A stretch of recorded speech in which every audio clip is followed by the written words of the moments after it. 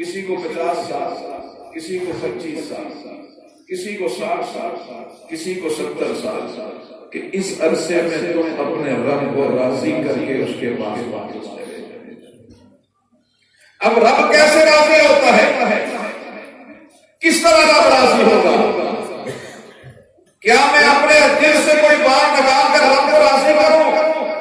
فرمایا نہیں، اگر رب کو راضی کرنا چاہتا ہے نا تو پھر رب کے محبوب والی زندگی کو اختیار، رب کے محبوب والی زندگی کو، اس کی محبوب زندگی کو اختیار کرے گا تو تجھ سے تیرا رب راضی ہو جائے گا، تجھ سے تیرا رب راضی ہو جائے گا۔ فرمایا رب العالمین نے اعوذ باللہ من الشیطان الرجیم بسم اللہ الرحمن الرحیم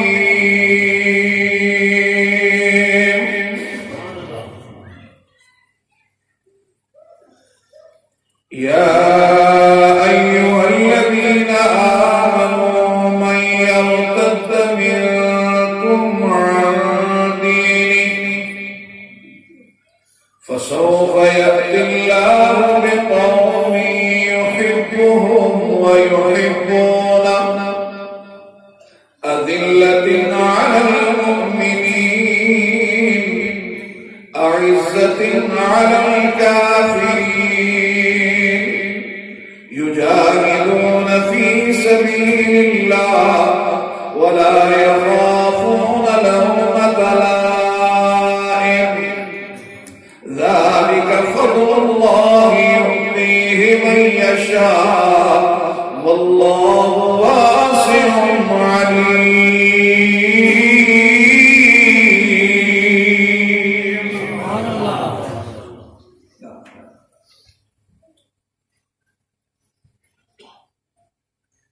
اس سے پہلی آیت میں رب العالمین نے فرمایا مومنو، یہود و نصارہ کو اپنا دوست مت بنا۔ پتہ یہ چلا کہ یہود و نصارہ کی دوستی بندے کو دین سے دور کر دیتی ہے۔ یہ رب بتا رہا ہے، زیادہ سوچو۔ یہود و نصارہ کی دوستی ایک تو یاد دینی دوستی، یہود و نصارہ کی دوستی تمہیں دین سے دور کر دے گی، اور پھر وہ مرحلہ آ جائے گا کہ تم ارتداد والی زندگی میں چلے جاؤ گے۔ رب العالمین فرماتے ہیں او میرے بندو، اگر تم نے میرے دین کی پرواہ نہ کی، مجھے بھی تمہاری پرواہ نہیں، تمہیں لے جاؤں گا، اوروں کو لے آؤں گا۔ اندلس میں 800 سال تمہارے آبا و اجداد اسلام کا جھنڈا لہرا کر چلتے رہے، انہوں نے یہود و نصارہ کے ساتھ دوستیاں رشتے بنا لیے، انہوں نے سوچا ہماری حکومت کو دوام ان کی دوستیوں سے ہوگا، لیکن رب العالمین نے ان سے ایمان والی نعمت، ان سے ملک والی نعمت چھین لی۔ آج وہ مسجد مرتبہ جو دنیا کا 8واں عجوبہ ہے، وہ آج اس طرح ویران ہے۔ جن لوگوں نے اس کا دورہ کیا وہ کہہ رہے ہیں کہ ہم نے مرتبہ کو دیکھا، اس کے اندر کلب کھلے ہیں، اس کے اندر شراب کے پب کھلے ہیں، اس کے اندر گھوڑے دوڑ رہے ہیں۔ ہم نے بہت کوشش کی اس کے کسی کونے میں 2 رکعت نماز پڑھ لو، پہلا بڑھا دیا نہیں، یہاں ہمیں تمہارے سجدوں کی ضرورت ہے، مجھے تمہارے سجدوں کی ضرورت نہیں۔ میرے قابل احترام دوست، آج 2 سال سے حرمین بند ہو گیا، گنبد خضرا پہ حاضری بند ہو گئی، لوگ سوچتے ہیں کورونا آ گیا۔ نہیں میرے بھائی، آج ہمارے آقا کے روزے پہ کھڑے ہو جائے وہاں ہم سلفیاں بنا کر گھر والوں کی طرف بھیج رہے ہیں کہ ہم کہاں پہ کھڑے ہیں، کس کو ہوش ہے وہاں کھڑے ہو کر حضرت مولانا مفتی محمد شفیع رحمہ اللہ تعالی مفتی اعظم پاکستان ہے، کہنے لگے میں گنبد خضرا میں جب پہلی بار حاضر ہوا مجھے ہمت نہیں پڑ رہی تھی کہ میں آگے چل کر درود و سلام کہوں، یوں لگ رہا تھا جیسے میں مجرم ہوں، کیسے آقا کی بارگاہ میں جاؤں۔ یہ وہ شخص ہے جس کی پیدائش دارالعلوم دیوبند میں ہوتی ہے، یہ وہ شخص ہے جو عالم کا بیٹا ہے، یہ وہ شخص ہے جس نے ساری زندگی قرآن و حدیث پڑھتے پڑھاتے گزار دی، جس نے قرآن کی تفسیر لکھتے گزار دی، جس نے فقہ کے مسائل لکھتے گزار دیے۔ آقا کے روضے پہ پہنچا، مواجہات کی طرف بڑھنے میں پاؤں لرزنے لگے، پاؤں لرزنے لگے، کہا میں گر گیا کونے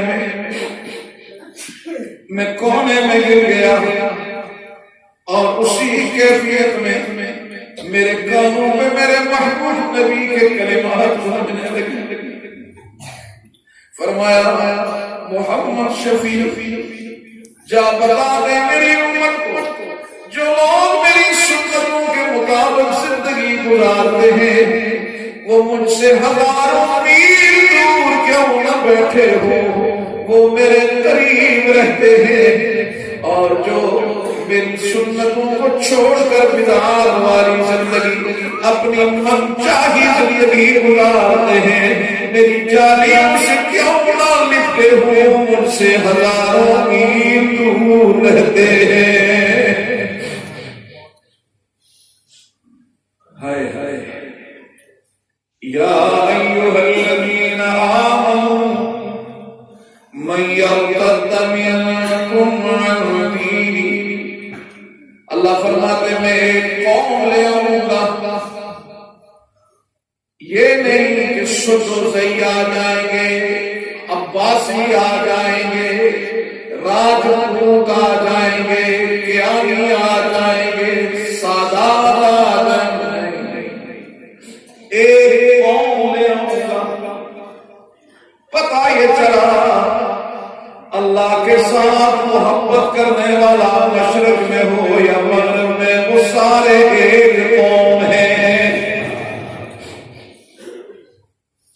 سوف یأتی اللہ بقوم یحبهم ویحبونہ، ایسی قوم لے آؤں گا کہ اللہ ان سے محبت کرے گا اور وہ اللہ سے محبت کریں گے۔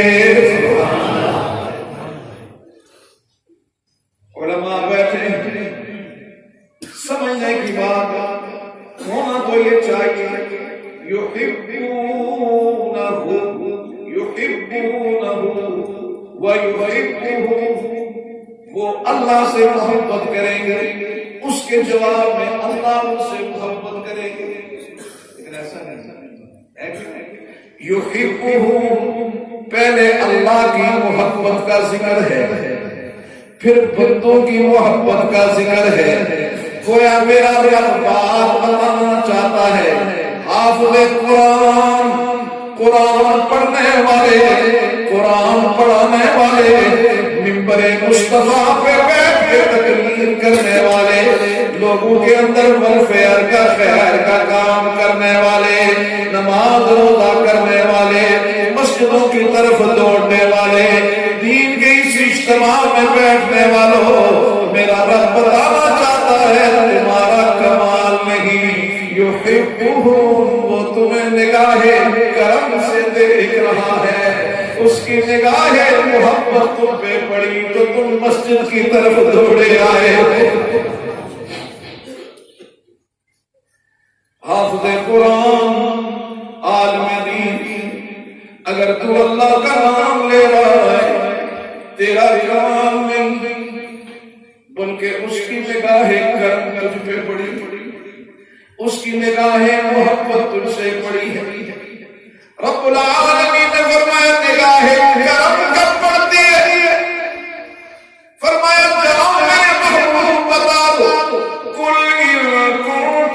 تحبون اللہ فاتبعونی، کہتی ہیں یہ جو لوگ اللہ سے محبت کرتے ہیں انہیں جا کر بتا دیجئے میری اتباع کرو، میرے نقش قدم پر چلو، ملے گا کیا؟ یحببکم اللہ، تم محبوب بن جاؤ گے، اللہ محب بن جائے گا۔ نبی کی زندگی کو اختیار کیوں؟ اس لیے کہ وہ نبی کی زندگی کتنی پاکیزہ زندگی ہے، کتنا معصوم نبی اللہ نے ہمیں عطا کیا، کیسا معصوم نبی اللہ نے ہمیں عطا کیا۔ سب سے پہلے مشیت کے انوار سے نقش روح محمد بنایا گیا۔ یہ تصور ہے شاعر حدیث دی، سب سے پہلے مشیت کے انوار سے نقش روح محمد بنایا گیا، پھر اسی نقش سے لے کر تابانیاں، پھر اسی نقش سے لے کر تابانیاں بزم کو سجایا گیا۔ میرے رب نے ہمیں وہ محبوب مکرم عطا کیا جس کی اتباع کرنے کا حکم دیا، وہ میرا محبوب جو دین لے کے آیا، جو صورت لے کے آیا وہ سب سے زیادہ حسین، اور جو پروگرام لے کے آیا وہ بھی سب سے زیادہ حسین۔ صحابی رسول کہتے ہیں ایک رات 14ویں کی رات ہے، 14ویں کا چاند ہے، محبوب دو عالم سرخ اللہ پہن کر، دھاری دار سرخ اللہ پہن کر تشریف لائے، تو صحابی رسول کہتے ہیں میں نے بار بار دیکھا چاند کی طرف، بار بار دیکھا آمنہ کے لال کی طرف، تو میرے دل نے کہا کس کی تشبیہ کس کے ساتھ دے رہے ہو؟ ہزاروں چاند قربان ہو جائے رحمت دو عالم کے چہرہ انور پر۔ زلف سرکار سے جب چہرہ نکلتا ہوگا، زلف سرکار سے جب چہرہ نکلتا ہوگا، زلف سرکار سے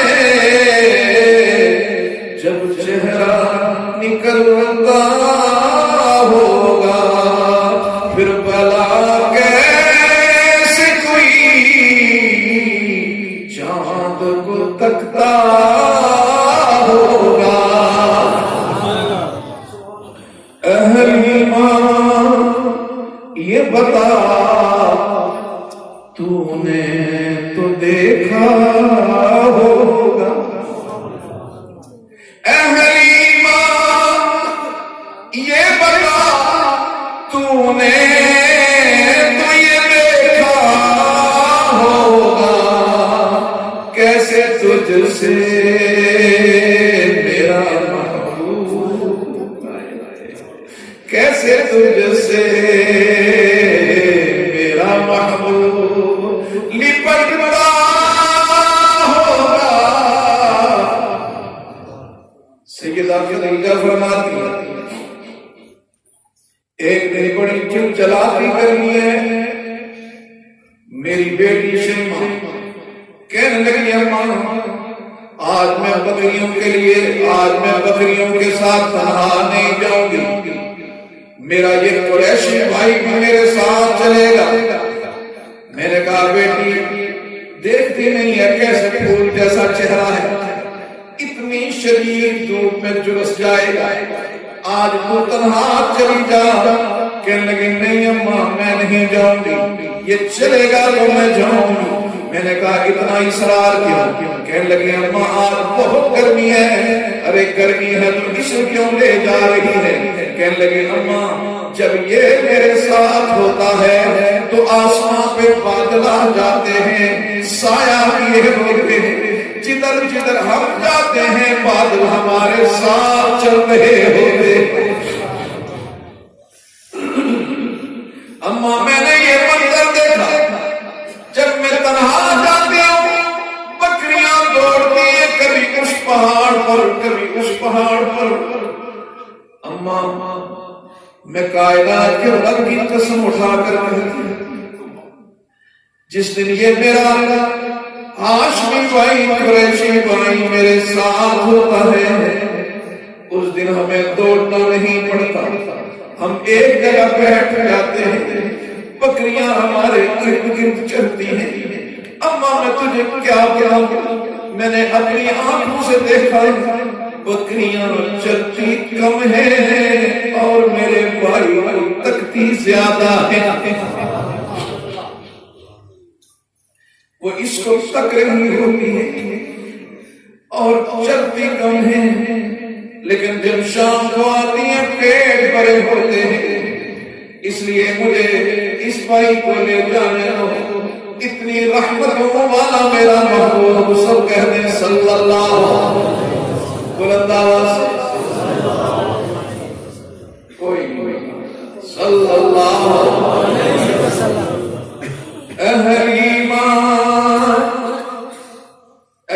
ایمان یہ بتا تو نے تو یہ دیکھا ہوگا کیسے تجھ سے میرا محبوب لپٹتا ہوگا، راز چندہ کے ہنسی ہونے کا اب میں سمجھا،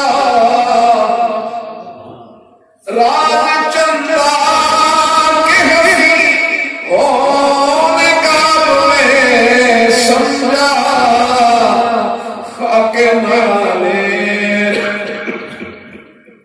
خاک نالین کو چہرے پہ جو ملتا ہوگا۔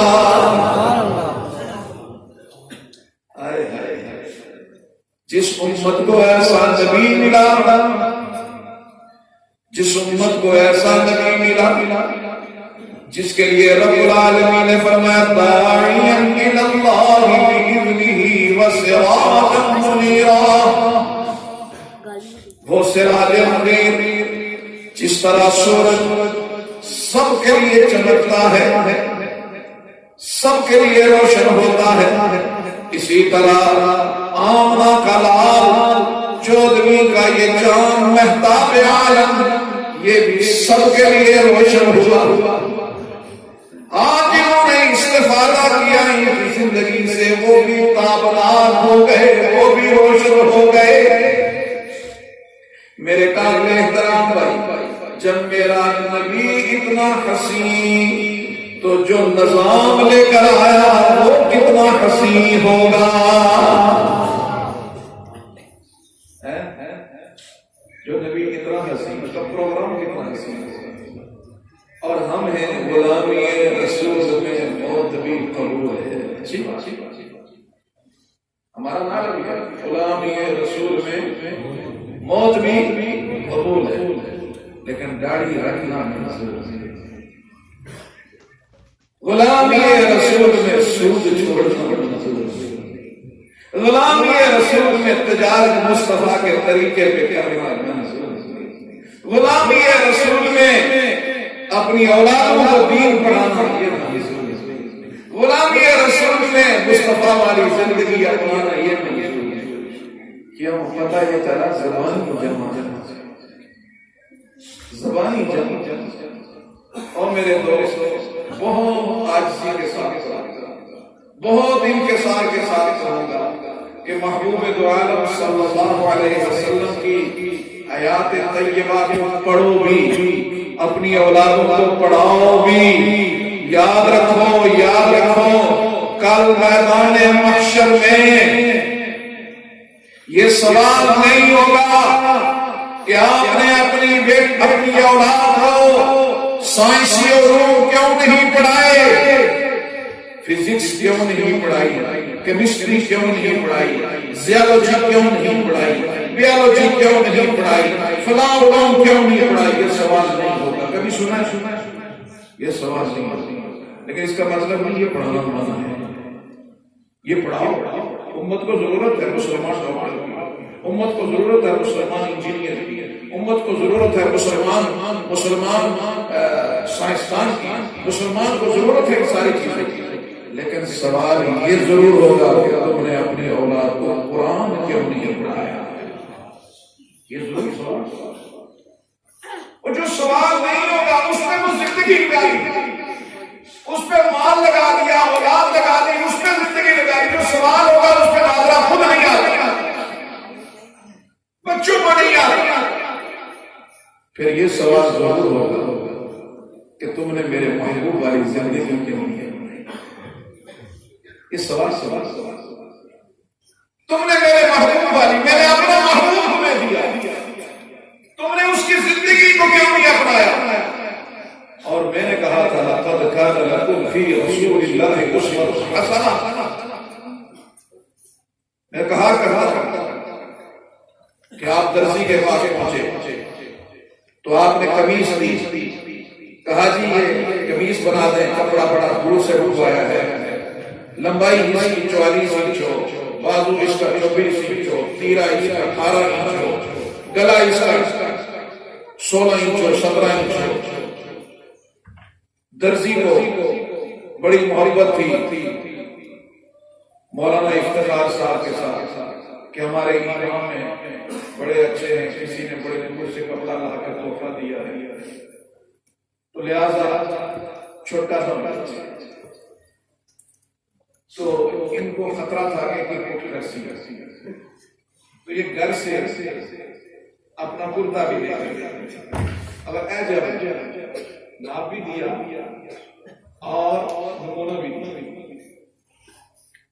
اب جب وہ بنانے لگا تو اس نے کہا کپڑا بڑا اچھا ہے، تو اگر 2-3 انچ فالتو کر دوں، چھوٹا نہیں، میٹھا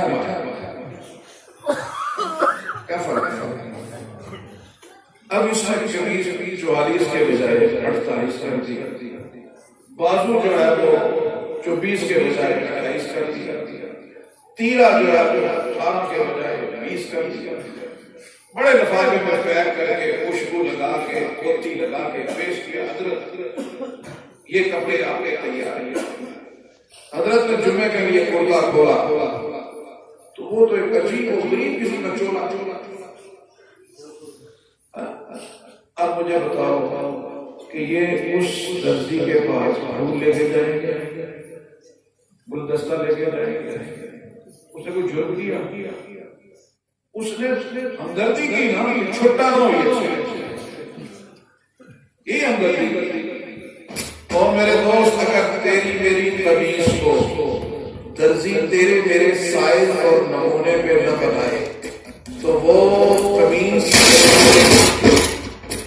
قمیص میرے لیے قابل قبول نہیں ہے۔ اسی طرح جو دین اللہ کے نبی نے ہمیں بتایا، نمونہ مصطفیٰ کو بنایا، اگر اس نمونے اور اس تعلیم کے خلاف دین ہوگا تو اللہ کے ہاں بھی قابل یہ کوئی چاچے کی اپنی کمی ہے کہ میٹھے میٹھا ملا، یہ دین ہے۔ جس طرح تیرے میرے چہرے پر ایک شکل آ جائے تو اس کی شیپ بدل جاتی ہے، اسی طرح یہ دین بالکل اسی طرح اہل سنت والجماعت کا عقیدہ ہے کہ جس طرح مصطفیٰ سے آیا اسی طرح یہ دین امت تک پہنچانا ہے، اور یہ امت اسی دین کو لے کر آگے بڑھے۔ آؤ ہم کوشش کریں ہماری تجارت مصطفیٰ والی تجارت بن جائے، کہتے ہیں انشاءاللہ۔ ہمارا نظام حکومت مصطفیٰ والا بن جائے، لیکن تب بنے گا کہ جن کو نظام حکومت دے رہے ہیں انہیں پہلے سمجھ ہو کہ مصطفیٰ کا نظام کیا ہے. جس کو سورہ اخلاص ہی نہیں آتی اس کو نظام مصطفیٰ کا کیسے پتا ہے؟ میرے قابل قدر دوستو، آئیے ہمیں جو لوگ اس نظام کو سمجھتے ہیں ان کے ساتھ دل و جان کے ساتھ سمجھنے کی کوشش کریں، ان کی مجلسوں میں. آج میں ایک بات بہت اہم کہوں گا. آج میرے دوستوں کو، میرے بیٹوں کو، میرے عزیزوں کو، بیٹیوں کو ہر چیز میسر ہے، ہر چیز میسر ہے. یہ فقیر کا جملہ نوٹ کر لینا. آج ہمیں ہر چیز میسر ہے، الحمدللہ کہتے ہیں.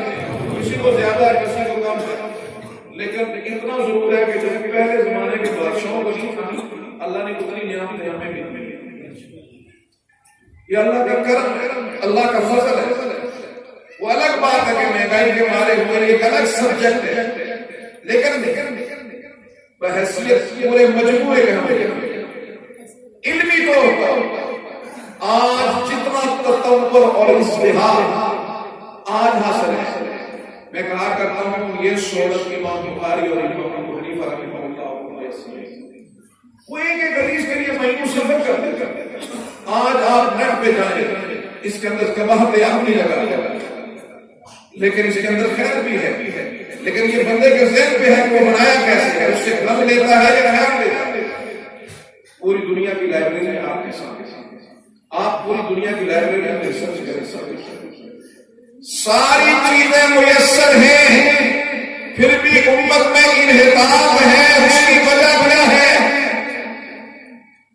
اس کی سب سے بڑی وجہ یہ ہے کہ آج مجھے میری اولاد کو صحبت صالح میسر نہیں ہے، اچھے لوگوں کی صحبت میسر. ہمارے بڑے جو ہیں ان میں کمی بیشی ہوتی ہے، لیکن سب جب ملتے بھی وہ صالحین کی نہیں، وہ ایک دوسرے سے شیئر. پھر علماء دیندار کوئی آ جائے اس کے ساتھ بہت جڑ جاتے. وہ صحبت کے اثرات تھے، اس اثرات کی وجہ سے اللہ نے ان کے دین، مال، جان میں عزت اور آبرو کے اندر بہت ترقیاں کی. آج میری درخواست ہوگی اپنے نوجوان عزیزوں سے کہ اپنے علاقے میں کوئی سارے آدمی نظر آئے، اس کے ساتھ ساتھ بیٹھیں، اس سے استفادہ کریں. اور اگر کسی کو نہیں ہے تو سب سے پہلے سیرت النبی کے عنوان پر کتابیں پڑھیں، صحابہ کرام کی زندگی کو پڑھیں، اولیاء کی زندگی کو پڑھیں. جب آپ اس طرح کے لوگوں کی زندگی پڑھیں گے تو گویا یوں لگے گا کہ آپ ان کی مجلس میں بیٹھے، آپ ان کی مجلس میں بیٹھے. تو میرے قابل احترام دوستو، میں گزارش کر رہا تھا کہ اللہ فرماتے ہیں کہ اگر اعتدال والی زندگی اختیار کرو گے مجھے پرواہ نہیں ہے، ایک قوم لے آؤں گا جس کے ساتھ میں محبت کروں گا، وہ میرے ساتھ محبت کریں گے. تو اللہ ہمیں کیا پتہ چلے گا کہ اس قوم کے ساتھ آپ محبت کرتے ہیں؟ اللہ نے فرمایا اس کی 4 نشانیاں. پہلی نشانی کیا ہوگی کہ جس قوم سے میں محبت کروں گا، جس حکمران سے میں محبت کروں گا، اس کی پہلی نشانی یہ ہوگی اذلۃ علی المؤمنین، اپنے مومنوں کے ساتھ بہت نرم رہنا، بہت محبت کرنے والا، خادم، منکسر المزاج. اذلۃ علی الکافرین، کافروں کے لیے بڑا خطرناک ہوگا، سخت جان ہوگا. یجاہدون فی سبیل اللہ، اللہ کے راستے میں جہاد کرنے والا ہوگا. اور چوتھی کیا؟ ولا یخافون لومۃ لائم، اسے لوگوں کی ملامت کی کوئی فکر نہیں ہوگی. آج سے 20 سال پہلے ہمارے لبرل دین سے دور یہی کہتے تھے کہ یہ جو طالبان ہیں، یہ دکیا کشی، یہ ان پڑھ، یہ جاہل اتنی بڑی ٹیکنالوجی کے سامنے کھڑے ہو سکتے ہیں. یہ مولوی صاحب کی دنیا میں بیٹھے ہوئے باتیں کرتے ہیں، اتنی بڑی ٹیکنالوجی کے سامنے یہ ہو سکتا ہے کہ کیا کہہ رہے ہیں؟ تو انہوں نے بتایا لا يخافون لومۃ لائم، انہیں کوئی پرواہ نہیں کی کوئی کیا نہ انہوں نے مظاہرے کیے، بینر اٹھا کے کہ افغانستان کو آزاد کرو، تو بھی مانگے آزادی، میں بھی مانگوں آزادی، تو پوچھا نہ کیا کوئی اقوام متحدہ کے کیا افغانستان اس کی آزادی دیا، کوئی وفد گیا نہیں، انہوں نے اللہ پر اعتماد کیا، اللہ پر اعتماد کیا، جو میسر وسائل تھے اور میسر وسائل کو مصطفیٰ کے طریقے پر استعمال کیا، اللہ پر اعتماد کیا اور میسر وسائل کو لے کر مصطفیٰ کے طریقے کو اپنایا، تو پوری دنیا نے یہ منظر دیکھا، ایک نہیں دو نہیں 40 ترقی یافتہ ملک، ان کی افواج مافیا مانتی ہوئی، ہاتھ جوڑتے ہوئی، ذلت اور شکست سے دوچار ہو کر افغانستان چھوڑنے کو مجبور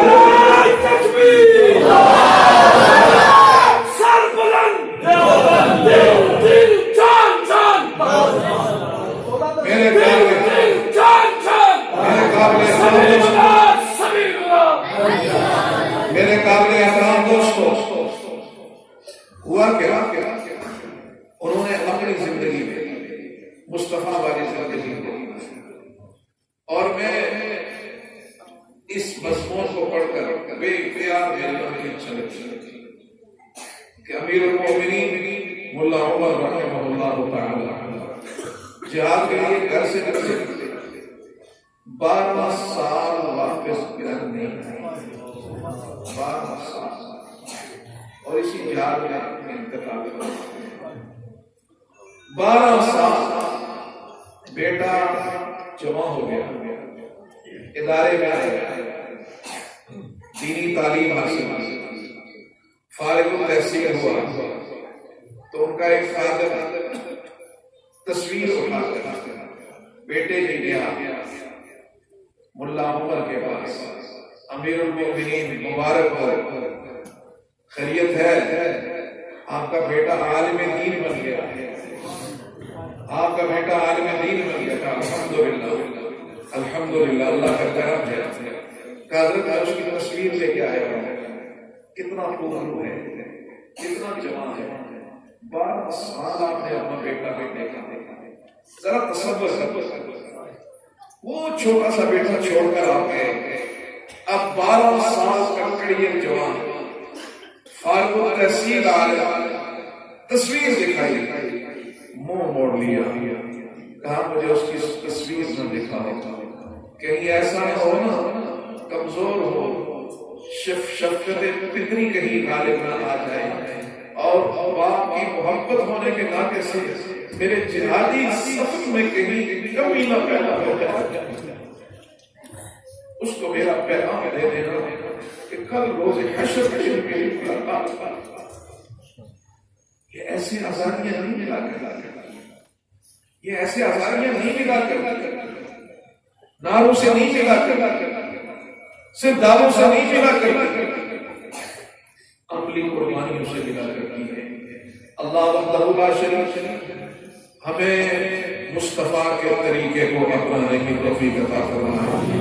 اگر میں اپنی پوری گفتگو کو 3 جملوں کے اندر لے آؤں تو آسان ہوگا، چھوٹا سا کیپسول بنا کر کہ زندگی کا مقصد کیا ہے، اللہ کو راضی کرنا۔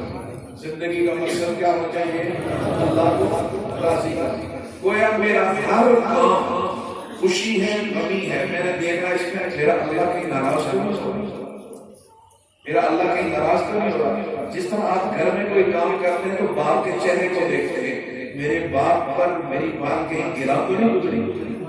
اسی طرح جب بھی عمل کرو تو یہ دیکھو کہ یہ بات میرے اللہ کی ناراضگی کا ذریعہ تو نہیں بنے گی، پہلی بات۔ پھر رب راضی کیسے ہوگا، ایک تو توجہ یہ ہو، رب راضی کیسے ہوگا، اس کے محبوب والے محبوب اعمال کرنے سے، پھر وہ محبوب اعمال کرنے کی توفیق کیسی ہوگی، وہ محبوب اعمال کرنے کی توفیق کیسے ہوگی، وہ توفیق تب ہوگی جب آپ مصطفیٰ پر کثرت سے درود و سلام، کثرت سے درود و سلام روزانہ کم از کم وعدہ کرو 300 مرتبہ، زیادہ نہیں، 300 مرتبہ انشاءاللہ 300. کوئی لمبا دعا نہیں آتا. صلی اللہ علیہ وسلم بسم اللہ الصلاۃ والسلام علی رسول اللہ اللہم صلی علی محمد النبی الامی وعلی آلہ وصحبہ وسلم. مختصر یہ 300 لا الہ الا اللہ 100 استغفار 200. اگر اس کو آپ بنیاد بنائیں گے یقین کرو آپ کو اللہ توفیق دے دے گا مصطفیٰ والے اعمال میں. آپ کو اللہ توفیق دے گا، آپ کے دل کے اندر وہ ماجرا شروع ہو جائے گا یہ ذکر الہی. اس کے ساتھ دلوں کے اندر بہار آ جائے گی، خدورتیں نفرتیں ختم ہونا شروع ہو جائیں گی. یہ گھر میں ہماری بیٹیوں کو بھی بتاؤ گے، اپنے عزیزوں کو بھی بتاؤ گے. اللہ وحدہ لا شریک ہمارے اس چمن کے اوپر بہار رکھے، اللہ اس مرکز کو بہار رکھے. جو ہمارے عزیز ہم محنت کر رہے ہیں ان کی محنت میں کوششوں کاوشوں کو اللہ قبول فرمائے. مولانا اقبال صاحب نے اور مولانا افضال حسینی صاحب نے جو یہاں خدمات سر انجام دی اللہ اسے قبول و منظور فرمائے. جو بچے فارغ تحصیل ہوئے اور قرآن حفظ کیا اللہ ان کو اپنے والدین کے لیے دنیا اور آخرت میں عزت کا ذریعہ بنائے. اللہ وحدہ لا شریک ہم سب کے آنے کو قبول و منظور فرمائے. وآخر دعوانا الحمدللہ رب العالمین. الحمدللہ رب العالمین والعاقبۃ للمتقین والصلاۃ والسلام علی رسولہ محمد وآلہ وأصحابہ اجمعین. اللهم صل على سيدنا مولانا محمد وعلى آل سيدنا مولانا محمد وبارك وسلم وصل عليه يا أكرم الأكرمين يا أرحم الراحمين یا رب العالمین. ہم سب کے اس مل بیٹھنے کو قبول فرما. یا رب العالمین ہم سب کے اس اجتماع کو قبول فرما. یا رب العالمین ہم سب کے اس اٹھنے بیٹھنے کو قبول فرما. یا ارحم الراحمین جتنے حضرات تشریف لائے یا اللہ سب کے آنے کو قبول فرما. یا اللہ یہاں جتنے بیانات ہوئے انہیں قبول فرما. یا اللہ جو خیر ہے ہمارے قلوب و اذہان میں بٹھا کر ہمارے اعمال سے ظاہر فرما. جہاں غلطی اور کوتاہی ہے یا اللہ اسے معاف فرما. یا رب العالمین فضل کا، کرم کا، عافیت کا، سلامتی کا، عزت کا معاملہ فرما. یا اکرم الاکرمین یا ارحم الراحمین. مولانا ابراہیم صاحب نے جو پوری فہرست سنائی یا اللہ جتنے ہمارے بزرگ عزیز فوت ہو چکے ہیں یا اللہ سب کی مغفرت فرما. ماسٹر محمد حسین صاحب، غلام حسین صاحب، دوسرے جتنے اکابر ہیں یا اللہ سب کی مغفرت فرما. یا رب العالمین ہمارے مولانا کی والدہ فوت ہو گئی ان کی مغفرت فرما. یا اللہ جتنے اور فوت ہو گئے عزیز ہمارے سب کی مغفرت فرما. سب کے درجات بلند فرما. سب کی آنے والی منزلیں حاصل فرما. یا رب العالمین ہمارے بہت ہی مہربان بھائی تھے صدیق سے اٹھائی صاحب یا اللہ وہ ساتھ سے ہمیں شہید ہوئے ان کی مغفرت فرما. یا رب العالمین اور جتنے دوست احباب فوت ہو چکے ہیں یا اللہ سب کی مغفرت فرما. یا اللہ سب کے درجات بلند فرما. سب کی آنے والی منزلیں آسان فرما. یا اکرم الاکرمین یا ارحم الراحمین جن جن لوگوں کے ناموں کا تذکرہ کیا یا اللہ ان کی مغفرت فرما. جن کا تذکرہ نہیں کر سکے ان کی بھی مغفرت فرما. یا اللہ جن لوگوں نے دعا کی درخواست کی ہے جن کے ناموں کا تذکرہ ہوا یا اللہ انہیں بھی صحت عطا فرما. یا اللہ جن کا تذکرہ نہیں کر سکے یا اللہ انہیں بھی صحت عطا فرما. یا رب العالمین مولانا اقبال صاحب اور مولانا افضال صاحب کی کوششوں محنتوں کو یا اللہ اپنی بارگاہ میں قبول فرما. یا اللہ مولانا اقبال صاحب کو صحت کاملہ عاجلہ دے. یا رب العالمین مولانا اقبال صاحب کے ساتھ ایک مرد کلندر ہمیشہ ہمیشہ اس جلسے کی زینت ہوا کرتا تھا. وہ ہمارا بہت ہی پیارا بھائی مولانا عبدالحی صاحب سے یا رب العالمین ان کی مغفرت فرما. یا اللہ ان کے درجات بلند فرما. یا اللہ اس جلسے کی ہمیشہ زینت مولانا عبدالعزیز صاحب قرآنوی حضرت والی اکرم رحمہ اللہ تعالی یہ جتنے اکابر آیا کرتے تھے یا اللہ ان کی قبروں کو نور سے بھر دے. یا اللہ یا اللہ ان کی قبروں کو نور سے بھر دے. یا اللہ یا رب العالمین فضل کا، کرم کا معاملہ فرما. عافیت و سلامتی کا معاملہ فرما. یا اللہ جتنے حضرات آئے صبح سے بیٹھے ہوئے ہیں یا اللہ سب کے آنے کو قبول فرما. یا اللہ اس بیٹھنے کو، اس انعقاد کو اپنی بارگاہ میں قبول فرما کر یا اللہ ان سب کی جوانیوں کو اپنے دین کے لیے قبول فرما دے. یا اللہ سب کی جوانیوں کو اپنے دین کے لیے قبول فرما دے. یا ارحم الراحمین یا اکرم الاکرمین یا اکرم الاکرمین کشمیر کو آزادی نصیب فرما. پاکستان کو استحکام نصیب فرما. یا رب العالمین امت مسلمہ یا رب العالمین جن پریشانیوں کا شکار ہے یا اللہ اس سے نجات عطا فرما. یا اللہ فضل کا، کرم کا، عافیت کا، سلامتی کا، عزت کا معاملہ فرما برحمتک نستغیث وصلی اللہ تعالی علی خیر خلقہ محمد وآلہ وصحبہ۔ ابھی علامہ اصغر ساتھ ہی جماعت ہوگی۔ تمام حضرات کا بے حد شکریہ، یہ چلنے کی نماز